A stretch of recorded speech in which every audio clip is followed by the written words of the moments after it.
ফেসবুকে কাজ করতে আসলে অবশ্যই আপনাকে কিন্তু ওয়াচ টাইম দিন দিন বৃদ্ধি করতে হবে। কেননা আপনার ভিডিওর মধ্যে ওয়াচ টাইম যদি বৃদ্ধি না হয় তাহলে কিন্তু সেক্ষেত্রে আপনি ফেসবুক থেকে মনিটাইজেশন অন করতে পারবেন না, বা আপনি ফেসবুক থেকে একটি টাকাও ইনকাম জেনারেট করতে পারবেন না।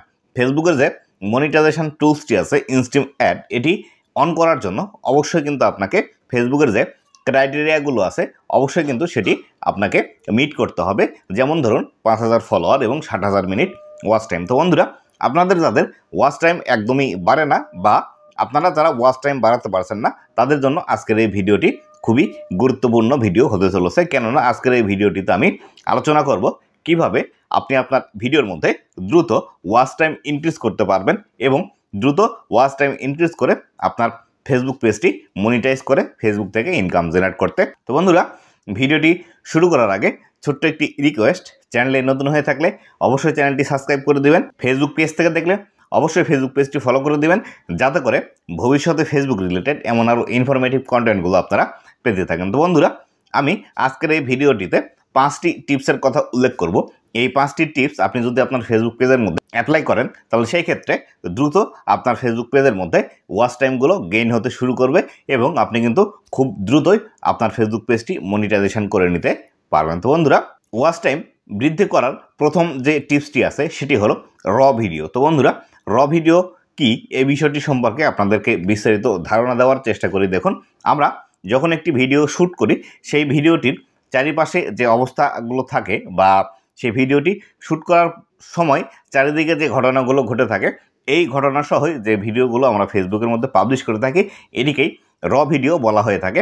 অনেক সময় আপনারা দেখবেন কোনো একজন কন্টেন্ট ক্রিয়েটর একটি নির্দিষ্ট বিষয়ের যখন ভিডিও তৈরি করছে, আউটডোর যে শুটিংগুলো হয়ে থাকে, সেই আউটডোর শুটিংয়ের সময়, বা দেখা গেল কোনো একটি দোকান সম্পর্কে রিভিউ করতে গিয়ে সেই দোকানের অন্যান্য যেসব দর্শকরা আছে বা অন্যান্য যেসব মানুষরা আছে সেই ভিডিওটি দেখছে, বা তাদের পারিপার্শ্বিক যে অবস্থা আছে সেই অবস্থাগুলো সহকারে ভিডিও করছে, একেই র ভিডিও বলা হয়ে থাকে। তো বন্ধুরা, এই র ভিডিওগুলো কিন্তু মানুষ দেখতে বেশি পছন্দ করে। কেননা সেই ভিডিওর পারিপার্শ্বিক অবস্থা, বা তিনি যখন ভিডিওগুলো তৈরি করছে বিভিন্ন মানুষজন তাকে দেখছে, এবং বিভিন্ন চারিপাশ থেকে যে ব্যাকগ্রাউন্ড নয়েজগুলো আসে, এই নয়েজগুলোর জন্য কিন্তু অনেক অডিয়েন্স আছে, তারা কিন্তু রিলেট করতে পারে যে আসলে তারাও যখন কোনো একটি প্লেসে যায় এরকম অবস্থা কিন্তু তৈরি হয়, বা এরকম সিচুয়েশন তারা কিন্তু দেখতে পায়।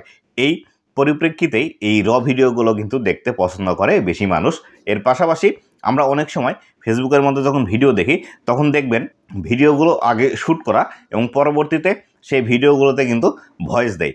এই পরবর্তীতে ভয়েস দেওয়া এই ভিডিওগুলো থেকে এই যে আপনি যখন ভিডিও শ্যুট করবেন তখন যদি সাথে সাথে ভয়েসগুলো আপনি দিয়ে দেন, তাহলে সেই ক্ষেত্রে এই ভিডিওগুলোতে বেশি দর্শকদের আকৃষ্ট করা সম্ভব, বা দর্শকদের সাথে বেশি ইন্টারাকশন চলে আসে এই র ভিডিওগুলো থেকে। তাই অবশ্যই আপনিও যে কোনো ভিডিও তৈরি করেন না কেন, যখন আপনি ভিডিও শ্যুট করবেন সেই ভিডিও শ্যুট করার সময় আপনার ভিডিওতে যদি আপনি ভয়েস অ্যাড করতে পারেন, বা সেই ভিডিওর যে বিস্তারিত বিষয়গুলো আছে সেগুলো যদি আপনার ভয়েস ওভারের মাধ্যমে না করে ডিরেক্ট ভিডিও যখন তৈরি করছেন তখনই যদি করে নেন, তাহলে এই ভিডিওগুলো থেকে বেশি পরিমাণ ওয়াচ টাইম গেইন করা সম্ভব। তো বন্ধুরা, 2 নম্বর যে গুরুত্বপূর্ণ পয়েন্টটি আছে সেটি হলো চ্যালেঞ্জ ভিডিও। তো বন্ধুরা, আপনিও যদি চান দ্রুত আপনার ফেসবুক পেজের মধ্যে বেশি পরিমাণ ওয়াচ টাইম নিয়ে আসার জন্য, সেই ক্ষেত্রে আপনি চ্যালেঞ্জ ভিডিও আপনার ফেসবুক পেজের মধ্যে পাবলিশ করতে পারেন। এই চ্যালেঞ্জ ভিডিওটি বিভিন্ন টপিকের হতে পারে।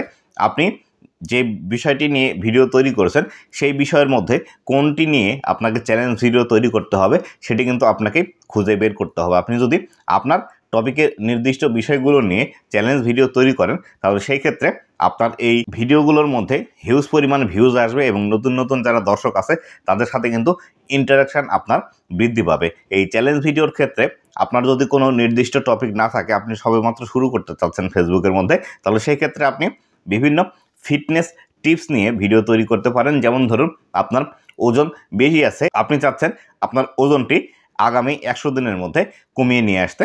ধরুন আপনার ওজন যদি 80 কেজি থাকে, আপনি টার্গেট নিলেন আগামী 100 দিনের মধ্যে আপনার ওজন 60 কেজিতে নিয়ে আসবেন।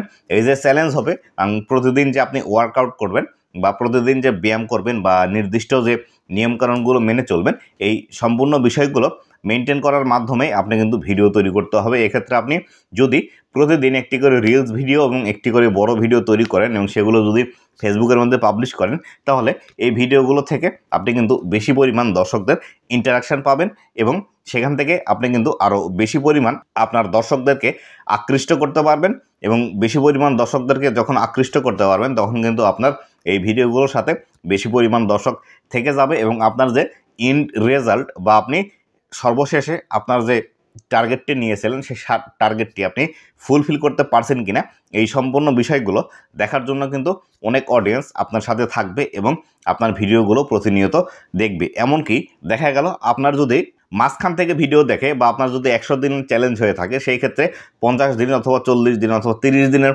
পর যদি কোনো অডিয়েন্স আপনার ভিডিওগুলো দেখে থাকে, তাহলে তারা পুনরায় একদম প্রথম দিন থেকে ভিডিওগুলো দেখতে শুরু করবে এবং পরবর্তীতে গিয়ে একদম লাস্ট পর্যন্ত আপনার যে ভিডিওগুলো আছে সেই ভিডিওগুলোও কিন্তু দেখবে। এইভাবে কিন্তু আপনার চ্যালেঞ্জ ভিডিওর মাধ্যমে দ্রুত ওয়াচ টাইম কমপ্লিট করা সম্ভব ফেসবুকের মধ্যে। আপনিও যদি এই ট্রিক্সটি অবলম্বন করে ফেসবুকের মধ্যে ভিডিও তৈরি করেন, তাহলে সেই ক্ষেত্রে দ্রুত কিন্তু ওয়াচ টাইম আপনার ফেসবুক পেজের মধ্যে গেইন করা সম্ভব। 3 নাম্বার যে গুরুত্বপূর্ণ পয়েন্টটি আছে সেটি হলো ভিডিও স্বচ্ছতা। তো বন্ধুরা, ভিডিও স্বচ্ছতা বলতে এমন একটি বিষয়কে বোঝায় যেটি হলো আপনি ভিডিওর মধ্যে যা করছেন বা আপনি নিজে যা করছেন সেটি আপনার ভিডিওর মধ্যে দেখাচ্ছেন। আপনার যারা দর্শক আছে তাদেরকে বোকা বানানোর জন্য এমন কোনো বিষয় আপনার ভিডিওতে অ্যাড করছেন না বা এমন কোনো কিছু আপনি ভিডিওতে দেখাচ্ছেন না বা শুটিং করার সময় সেই বিষয়টি করছেন কিন্তু পরবর্তীতে সেটি কেটে বাদ দিয়ে আপনি যখন ভিডিওটি সম্পূর্ণ আউটপুট নিয়ে আসছেন তখন কিন্তু সেই বিষয়গুলো আর দেখাচ্ছে না। বা অনেক সময় দেখা যায় অনেক টেক ক্রিয়েটর আছে, তারা আপনাদেরকে বিভিন্ন রকম ভুল ইনফরমেশান দিয়ে থাকে কিন্তু তারা সেই কাজটি করে না, কিন্তু আপনাদেরকে করার জন্য প্রলুব্ধ করে থাকে। এই ধরনের ভিডিওগুলো আপনাকে কখনোই করা যাবে না। ধরুন আপনি এমন একটি ভিডিও তৈরি করেন বা এমন টপিকের ভিডিও তৈরি করেন যে ভিডিওর টপিকের মধ্যে আপনি চাইলেই আপনার ভিডিওর মধ্যে অনেক বিষয়গুলো আছে যেগুলো কিন্তু লুকিয়ে রেখে আপনার ভিডিওগুলো তৈরি করতে পারেন, তাহলে সেই ক্ষেত্রে এইভাবে আপনাকে কিন্তু কখনোই ভিডিও তৈরি করা যাবে না। আপনি যে বিষয়গুলো করবেন ঠিক সেই বিষয়গুলোই আপনার দর্শকদেরকে দেখানোর চেষ্টা করবেন। যদি আপনি সেই বিষয়গুলোই আপনার দর্শকদেরকে দেখানোর চেষ্টা করেন, তাহলে সেই ক্ষেত্রে আপনার কিন্তু লয়াল যে ফ্যান ফলোয়ার আছে সেগুলো কিন্তু দিন দিন বৃদ্ধি পাবে এবং আপনার সাথে কিন্তু বেশি ইন্টারাকশন দেখাবে এবং আপনার ভিডিওগুলোতে বেশি পরিমাণে ভিউজ দিবে।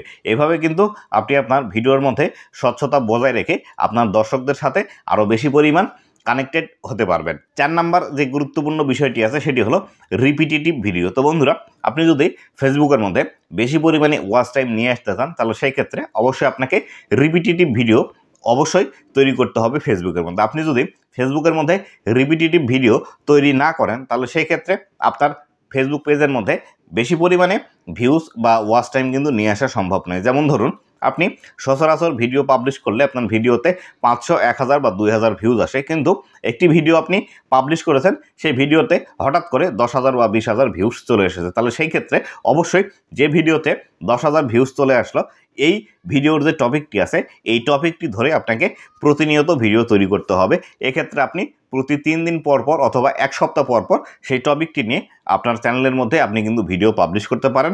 আপনি যদি প্রতিনিয়ত আপনার চ্যানেলের মধ্যে সেই টপিকটি নিয়ে ভিডিও তৈরি করতে থাকেন, তাহলে সেই ক্ষেত্রে আপনার যারা দর্শক আছে এই দর্শকগুলো কিন্তু ওই ভিডিওটি দেখার কারণে আপনার সাথে যুক্ত হয়েছিল। পরবর্তীতে যখন আপনি একটি নতুন ভিডিও আপলোড করবেন তখন কিন্তু এই ভিডিওগুলো সেই দর্শকের কাছে সাজেস্টে নিয়ে যাবে এবং বারবার একই টপিকের ভিডিও দেখতে দেখতে আপনাকে কিন্তু পছন্দ হয়ে যাবে এবং আপনার ফেসবুক পেজটি ফলো করবে এবং পরবর্তীতে আপনি যতগুলো ভিডিও আপলোড করবেন সবগুলো ভিডিও দেখার সম্ভাবনা থাকে। তাই অবশ্যই আপনাকে রিপিটেটিভ বিষয়গুলো মেনটেন করে ভিডিও পাবলিশ করতে হবে। এক্ষেত্রে একটি বিষয় মাথায় রাখবেন, আপনি যে টপিকের ভিডিওটি তৈরি করেছেন সেই টপিকটি নিয়ে ভিডিও তৈরি করবেন, তবে অবশ্যই একই রকম ভিডিওর কনসেপ্ট হওয়া যাবে না। অবশ্যই ভিডিওর কনসেপ্ট আলাদা হতে হবে এবং ভিডিওর যে টাইটেলগুলো দেবেন একই রকম টাইটেল দেওয়া যাবে না, টাইটেলগুলো একটু ঘুরিয়ে ফিরিয়ে দিতে হবে। এই বিষয়টি কিন্তু অবশ্যই আপনাকে মাথায় রেখে তারপরে এই রিপিটেটিভ কন্টেন্টগুলো ফেসবুকের মধ্যে পাবলিশ করতে হবে। অথবা আরও একটি ভুল আপনারা কাজ করতে পারেন যে একটি ভিডিওতে আপনি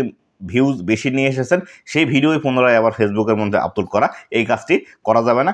একটি ভিডিও, একটি পোস্ট অথবা একটি পিকচার ফেসবুকের মধ্যে যেটি পাবলিশ করবেন সেটি একবারই পাবলিশ করবেন, দ্বিতীয়বার আর কখনো পাবলিশ করবেন না। 5 নাম্বার যে গুরুত্বপূর্ণ পয়েন্টটি আছে সেটি হলো কোয়ালিটি মেনটেন করা। তো বন্ধুরা, আপনারা যে ভিডিওগুলো ফেসবুকের মধ্যে পাবলিশ করছেন, অবশ্যই সেই ভিডিওগুলোর কোয়ালিটি মেনটেন করে তবেই কিন্তু ফেসবুকের মধ্যে পাবলিশ করবেন। সেই ভিডিওগুলোর কোয়ালিটি যদি আপনি মেনটেন না করে ফেসবুকের মধ্যে পাবলিশ করেন, তাহলে কিন্তু সেই ভিডিওগুলো থেকে বেশি পরিমাণে ভিউজ পাবেন না, এবং বেশি পরিমাণে ভিউজ না পেলে সেখানে কিন্তু ওয়াচ টাইমও গেইন হবে না। তো বন্ধুরা, এই ভিডিওর কোয়ালিটি মেনটেন করার জন্য অবশ্যই আপনি যে ভিডিওগুলো ফেসবুকের মধ্যে পাবলিশ করছেন, সেই ভিডিওগুলোর পিকচার কোয়ালিটি অবশ্যই ভালোভাবে রাখার চেষ্টা করবেন, ভিডিওটির কালার গ্রেডিং খুব ভালোভাবে করবেন, আর অবশ্যই সাউন্ড কোয়ালিটির উপর আপনাকে অবশ্যই ভালোভাবে লক্ষ্য রাখতে হবে। আপনার ভিডিওর সব কিছুই ভালো আছে, যদি আপনার সাউন্ড কোয়ালিটি ভালো হয় তাহলে সেই ক্ষেত্রে কিন্তু এই ভিডিওগুলো বেশি সময় ধরে দর্শকরা দেখে না। তাই অবশ্যই আপনাকে ভিডিওর কোয়ালিটি মেনটেন করে ফেসবুকের মধ্যে